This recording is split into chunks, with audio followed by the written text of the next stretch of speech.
Hey, good evening. Welcome to the lodge. So, when I said I was going back to my old ways, I wasn't kidding. Right? So, yep, moving back in. We're not in quite yet, but we're getting there. So, I'll do a video on the lodge itself here. Another day. Oh, Mimi, let's see. Mimi, she's already made herself at home. Anyway, we're going to talk about something else today. Whoa, yeah, what a month June was. It's been a bit since I spent 20 some days, whatever, sleeping on the ground. I'm still sleeping on the ground, but I'm in civilization now, so I got a foam mattress under me right now, so there's that. But I didn't have that out on the canoe trip or over in Montana at the National. I had a sheepskin and the spruce ballast that I put in the canoe to keep the gear off the bottom of the canoe in case it got wet and stuff, and those doubled as a bed as well. That worked really well. So anyway, all in all, it was pretty bloody awesome trip for a month. Yeah, I'm almost recovered, but I'm ready to go out again anytime. Right? So I talk about. I'm going to show some footage that I took on the river, and I'm going to apologize in advance here that I really didn't do a very good job of documenting the canoe trip, or the AMM National too. Yeah, after the first day,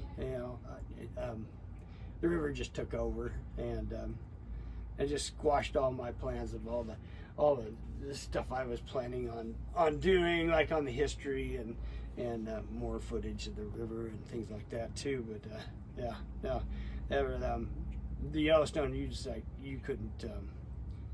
It was running really high. It wasn't in flood stage, but it was dang close. And it was running so fast, and there was so much debris and deadheads and things in there. You just really, I couldn't let my guard down for a minute, not even a minute, right? And there was two spots where I've had to paddle like hell to get out of trouble. And there's one of the issues that would have been nice to have not been an issue, and it would have been having another paddler. That would have helped tremendously. Because I was dealing with headwind, almost the entire trip, right? And it didn't seem to matter which direction I was going. There always seemed to be a headwind, right? Except for the very, very last day, fifth day, going back down the Missouri River, I had a tailwind, and that was pretty good. But I almost got in trouble on that one too with my sail. But I'll go over that in a minute, right? So, yeah, an extra paddler would have been really good, really, really good. Because I had a heck of a time keeping the bow pointed downriver sometimes. And the next thing was I had an issue with water, right? So I had some water with me, but not a heck of a lot, only like a quart, right? And I had a modern water filter, but the Yellowstone was so salty and dirty, it was plugging it up, right? It was like plug it up, have to clean it, plug it up, get a little bit of water, clean it again, and it was an issue, total issue. I was pretty dry by the end of the fifth day. I was really dry actually. So that was one thing too. Now, overall, right? The Yellowstone was actually was a pretty decent trip, but you're just going to let your guard down one bit,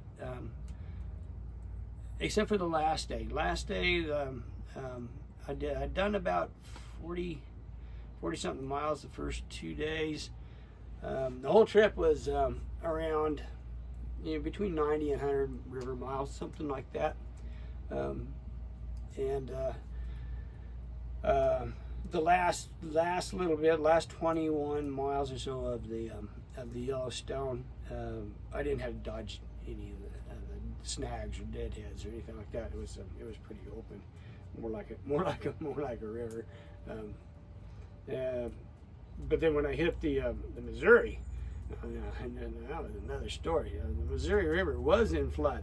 When I turned the bow to go up the Missouri, it was flooding, and another big headwind. And let me tell you what, I believe it's about 4 river miles from the confluence of the Yellowstone and the Missouri up to Fort Union. Let me tell you what, that was the roughest 4 miles I've ever done in my life, bar none, right? But there was there was times, right? So I'd be in the shallows and I'd stick that paddle and try to pull myself along off the bottom of the river, but the paddle would sink about that yay deep in that Missouri River mud, and that Missouri River mud sticks to everything. And it was a challenge just to get the paddle back out and didn't lose it. And then the mud on the paddle took forever to get the mud off the paddle, so that was that. So that didn't work out too well. So I would say there were times I was pulling myself along with the brush along the bank just to get an extra foot or two.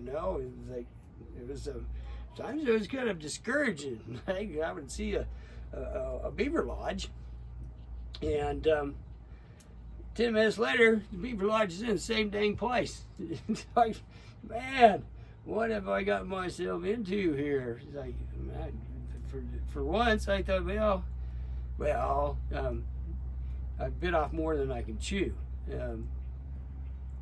But yeah, I've been known to get myself into a jam or two here and there.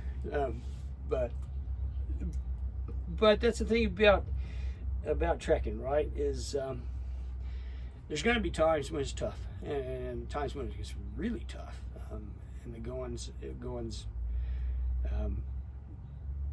things aren't going right, aren't going well. And today's day and age, it's just too bloody easy just to say, I quit. I'm just gonna quit. I'm gonna go call somebody and have me get me out of this mess I'm in, right? But that's not the. To me, I can't do that, right? So you just got to knuckle down and get on with it, and get through that bad part. And then when you're on the other side, you're really glad you did, right? So there was actually a couple of times that I did think about when I was heading up the Missouri, and I'd only made maybe a half a mile in over an hour, and just dragging myself along and fighting that wind. Man, all I need to do is just turn around, go down to Fort Buford, take out at Fort Buford, and call somebody the following day, come pick me up. But I didn't do that, and I'm glad I didn't. I mean, it was a real bugger, that 4 miles, and I was beat and sore, exhausted when I got to the beach there by Fort Union. And I couldn't get to the fort. So I ended up having to turn around and go back to Buford anyway. So it was kind of an exercise in futility, except that I made it. I did it. I made it to Union,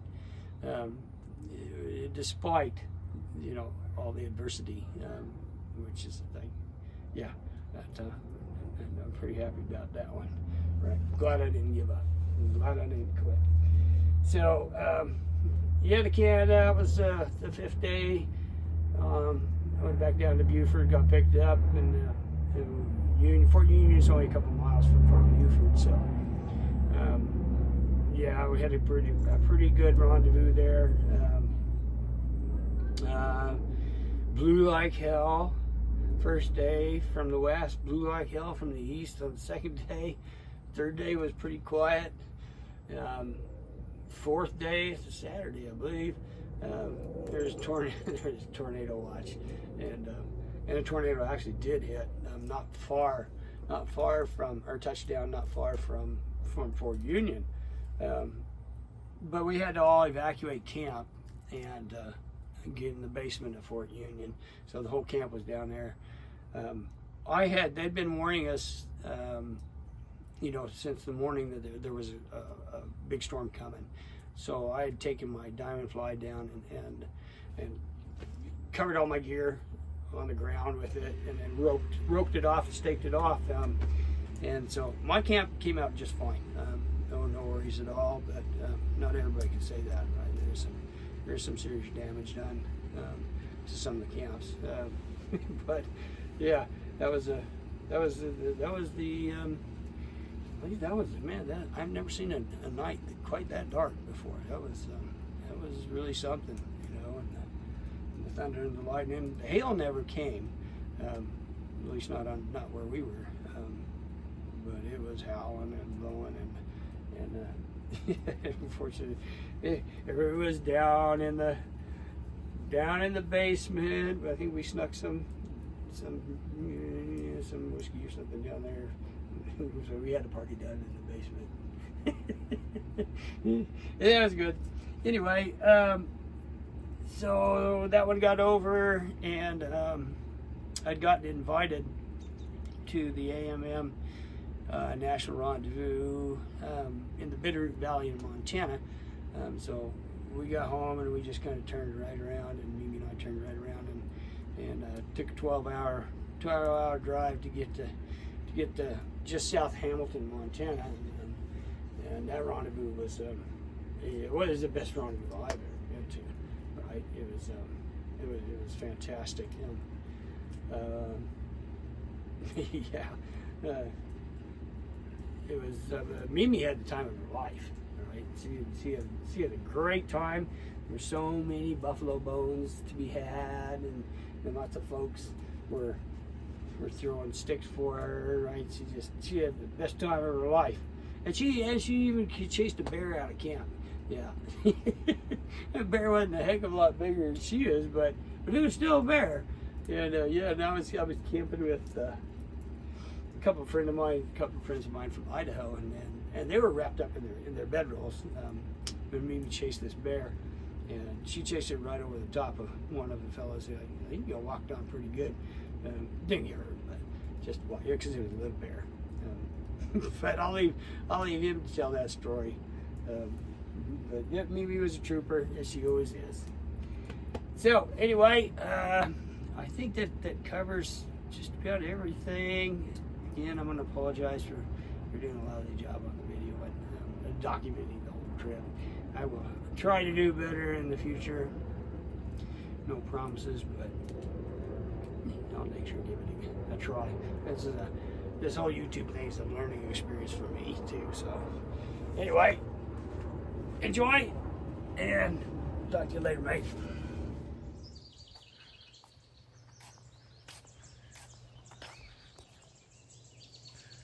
There she blows.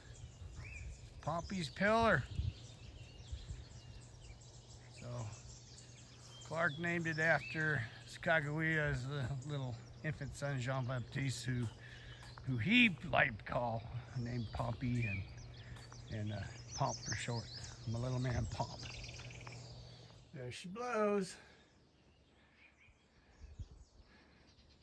Pretty amazing. Pretty amazing. Clark and Sergeant Pryor and that party hit the Yellowstone near present-day Livingston, which is quite a ways up there. And they split. Sergeant Pryor took the horses and 3 privates, and Clark came down to Park, but near Park City is where they built these canoes. Not these ones, but built canoes and lashed them together just like this. And one of his party, Private Gibson, had fallen off the horse and run a stop right into his thigh, like way deep into his thigh. So he was injured. So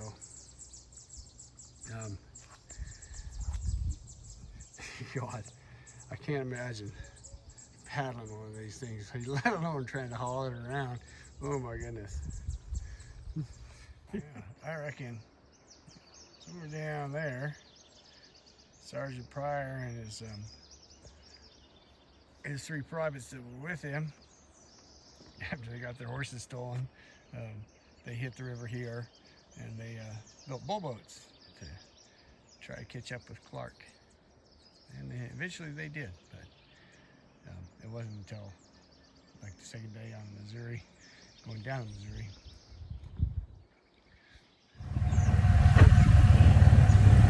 Well, there goes my ride. See me stay. You come with me, baby.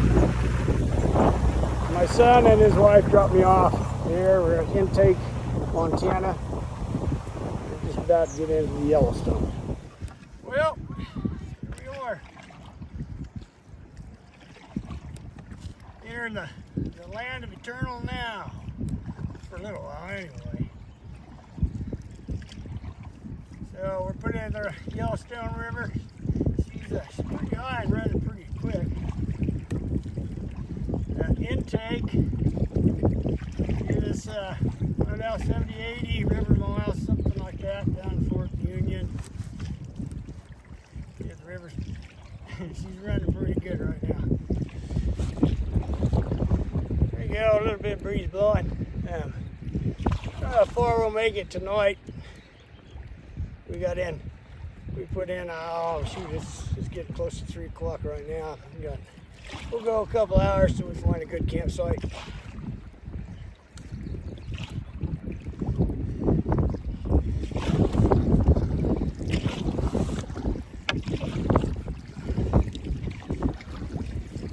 Heading into a bit of a headwind though.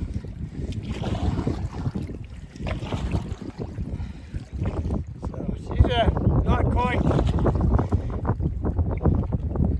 flooding, but pretty high. So I don't know how he's gonna take us, right? Probably 3, 4, 5 days, 5 days maybe.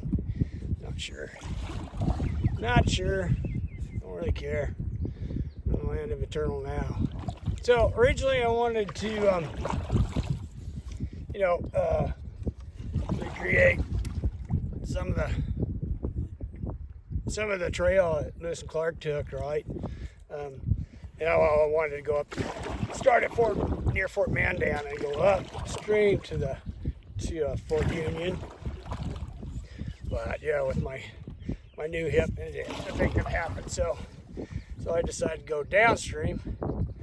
So actually, I'm recreating what Clark did. I'll go over that here in a little bit, some of the history of it. So Clark and his party, when they split from Lewis, they came down the Yellowstone. So Sergeant Pryor and 2 privates were in. The Crows stole all their horses, so they ended up building bull boats, and they floated down the river a couple of days behind Clark. So, and Clark was supposed to meet Lewis at the confluence of the Yellowstone and the Missouri, right? And Lewis had been up in the north. He wanted to explore the Marias River, hoping that river went up into Canada so they could extend the borders of America. But that didn't work out too well for him. But Clark had a pretty good run there, so the game was good. He had a pretty good run, except for the mosquitoes. But right now the wind's blowing, so there ain't any mosquitoes. It's quiet.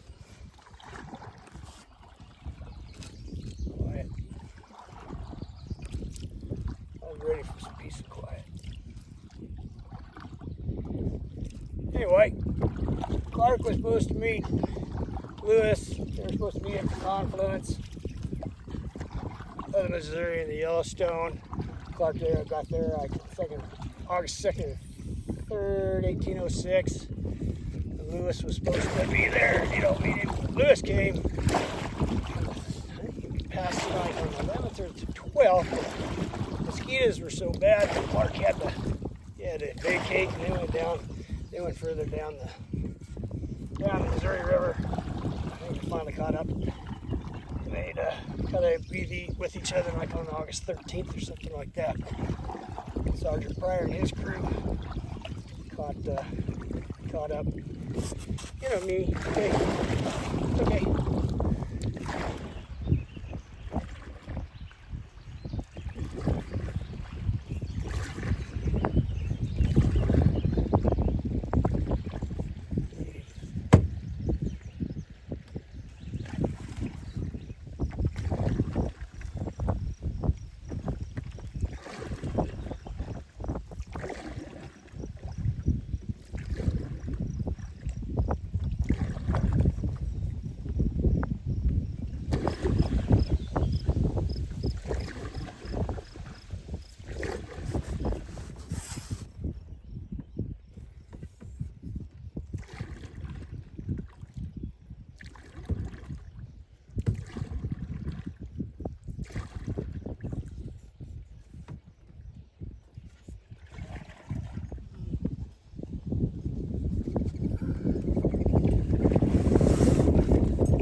Stay paddling, man.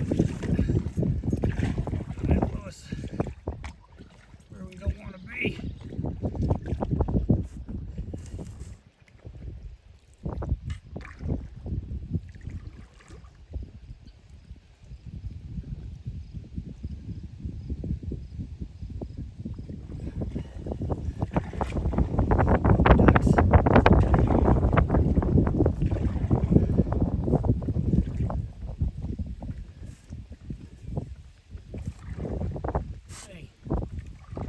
Trees. An evergreen of sorts. Down there. Oh, baby ducky, where's your mom? Where's your mom, little fella? Beaver. Oh, big old cottonwood. Took down. There's a little fella. Pop up right beside us, maybe. Took down.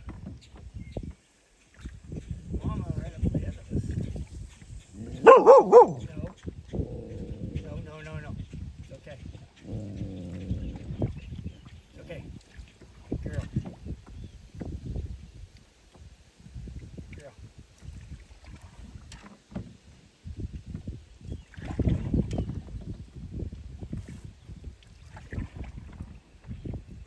There's the little fella.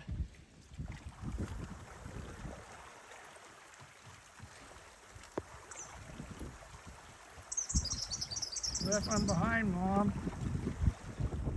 That's what I really didn't want to see. Logs floating down the river. That's never a good sign.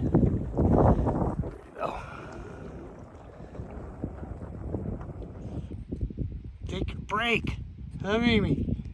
Yeah, this has been interesting. Fighting the wind. And the canoe's loaded a little bit.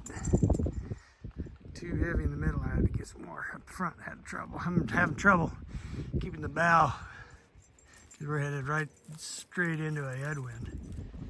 Yeah, there's actually a fair bit of logs and stuff floating in the river, so you get an eye.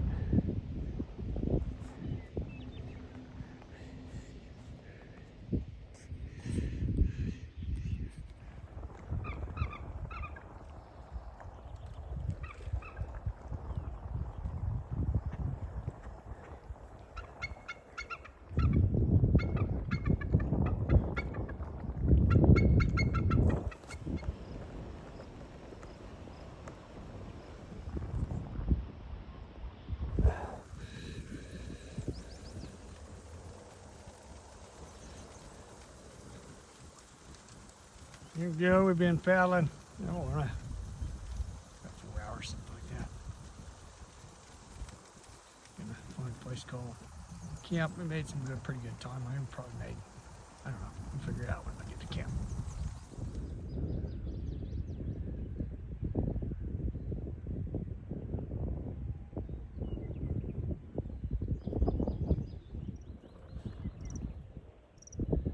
we're camped.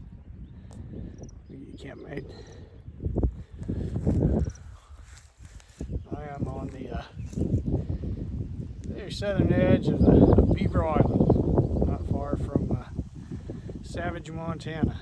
So, well, hey, good morning.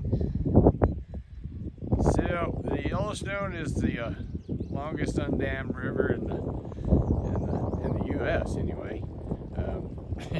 Consequently, the river did come up a fair bit, actually, probably about a foot and a half. So that little black thing that's kind of right in the middle there, that was probably 2 feet away from the water. We went to bed last night. Yeah. We're back out on the river, almost on the river. We'll show you that in just a second. So yeah, it's about 9:30. Yeah, the Core Discovery boys, they were up before dawn, and they'd already, by this time they'd already made a bunch of miles, and they usually go till about noon and then break and have breakfast. But they're a lot younger than I am. So yeah, I'm gonna turn you around here. You can see what we're looking at. The river came up pretty a good foot at least last night, and she's running big time. So that tree right there just dropped into the river just a minute ago. I was like, oh man, there's trees going down everywhere. I guess probably still stay away from the banks.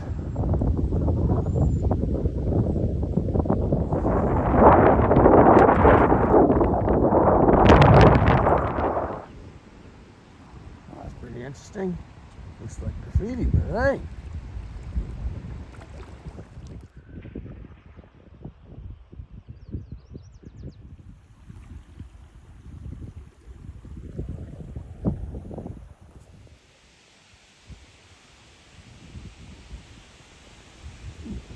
Paddling.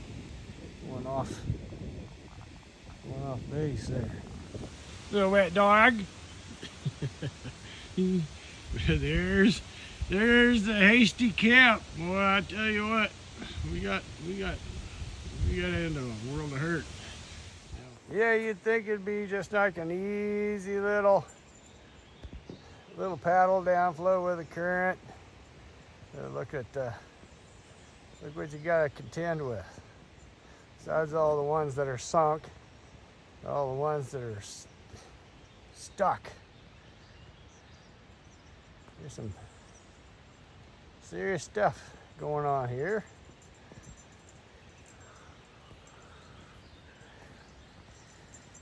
It just keeps coming.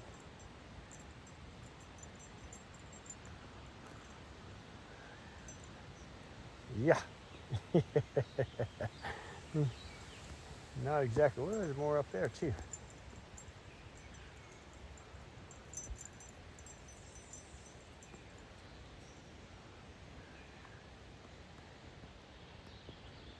Yeah, I reckon it's not the ideal time to be canoeing down the Yellowstone.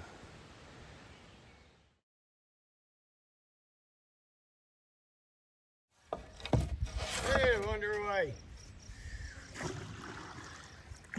So far is the nicest day so far on this journey. Just a little breeze, kind of keep the sweat from coming off. River's running high. I'm not seeing as much debris coming down it this morning as I did last night. There's a lot of it in the river.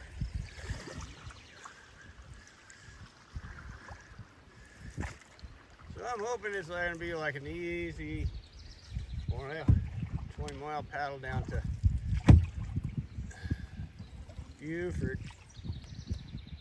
You never know. Things change here pretty dang quick. But I tell you what, I'd like to be closer to the bank. It's hard, but seen a couple of trees come down into the river and the bank. I've seen it slough off like 2 or 3, no more, 5 or 6 times.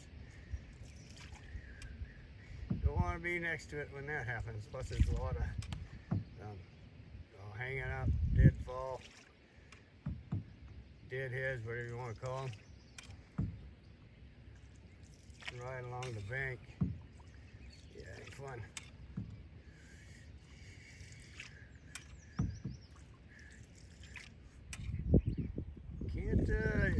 Can't really relax heck of a lot.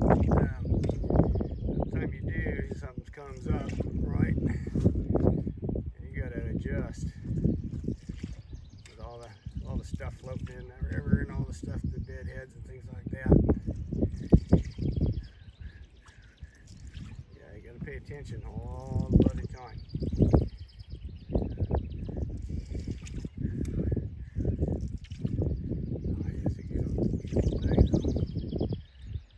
Finally, just enough breeze to keep the bugs and the sweat down.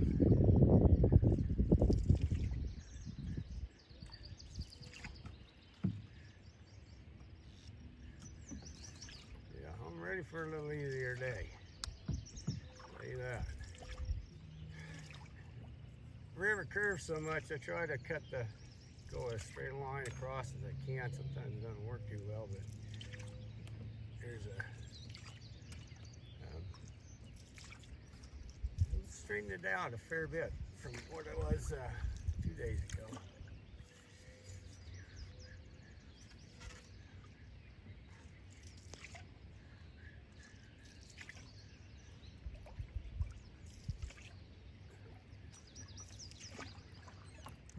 Today is like going to be the last day this week. There, the weather's halfway decent.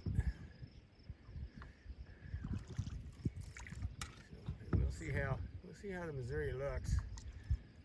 First, get across it, right, and then once I hit it, it's only going 4 miles up to the Fort Union. But I don't know if I have enough lead in my pencil to go upriver right now.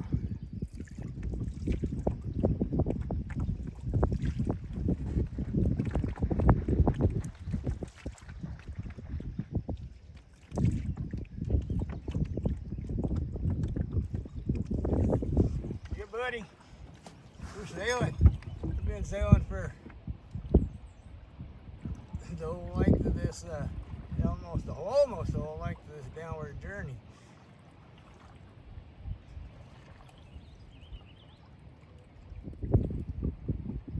Love it when it works. So sure bitch when it doesn't work. There we go. Around this little bend up ahead, and we're on the home stretch for the day.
Close. I didn't think I was going to get I wasn't quite sure where I was actually, and all of a sudden, hey, well, there's a river coming in there into the Missouri. Oh shit, that's the Yellowstone. I'm too far out. I got to get to this this dock or whatever, the boat ramp. Yeah, well, I didn't know how to make it, man. I had to cut one of the lines. And I was like, oh, because just as I was doing it, the wind picked up a big, huge gust, of course, and I couldn't get the sail down or up in time. So the bugger, and I had to paddle like hell to get to the North Shore here. Oh, I didn't think we were going to make it.